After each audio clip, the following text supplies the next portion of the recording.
আমি সিদ্ধান্ত নিতে পেরেছি ফিরে আসার। আমার প্রিয় জন্মভূমি কলাপাড়া মহিপুর।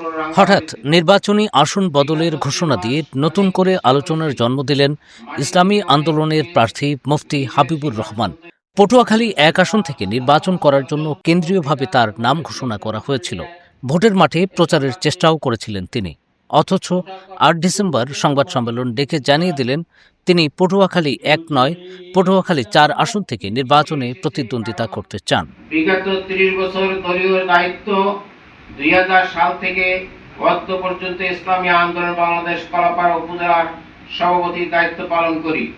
২০১১ সাল থেকে ২০২২ সাল পর্যন্ত পটুয়াখালী জেলার সভাপতির দায়িত্ব পালন করি। শ্রমিক আন্দোলন বাংলাদেশ কেন্দ্রীয় কমিটির উপদেষ্টা, কোরআন শিক্ষা বোর্ডের কেন্দ্রীয় কমিটির সদস্য সহ এলাকার একাধিক ইসলামী শিক্ষা প্রতিষ্ঠান গড়ে তুলি। কালার এক্সপার্ট, জর্জ স্যাপ এবং মাইল্ড অন হ্যান্ডস টেকনোলজি সমৃদ্ধ অরিক্স ক্রিস্টাল ওয়াশ আপনার লন্ড্রি এক্সপার্ট। হঠাৎ কেন এই ঘোষণা? সাংবাদিকরা জানতে চাইলে মুফতি হাবিবুর রহমান জানান, তার নিজের এলাকা কলাপাড়া মহিপুর ও রাঙাবালি, সেখানে তাকে না দিয়ে পটুয়াখালী ৪ আসনে প্রার্থী করা হয়েছে।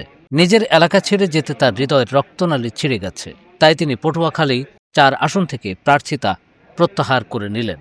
দলীয় সিদ্ধান্ত যখন আমাকে পটুয়াখালী ১ আসনে নির্বাচন করার জন্য মোহতারাম আমির ইচ্ছা পোষণ করেন, ইচ্ছা না থাকা সত্ত্বেও নির্ধারণ করেন।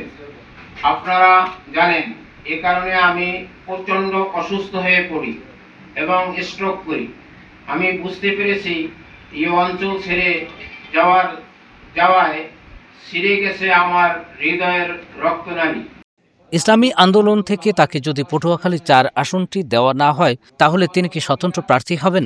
এই প্রশ্নের জবাবে মুফতি হাবিবুর রহমান বলেন, এ বিষয়ে পরে তিনি জানিয়ে দেবেন। স্বতন্ত্র করব না কোনো দল দিয়ে করব, এবং বলে দেবো সামনে।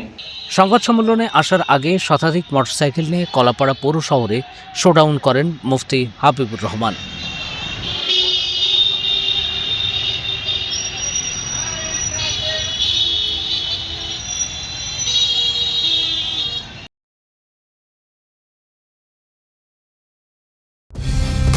কালার এক্সপার্ট, জর্জ স্যাপ এবং মাইল্ড অন হ্যান্ডস টেকনোলজি সমৃদ্ধ অরিক্স ক্রিস্টাল ওয়াশ আপনার লন্ড্রি এক্সপার্ট।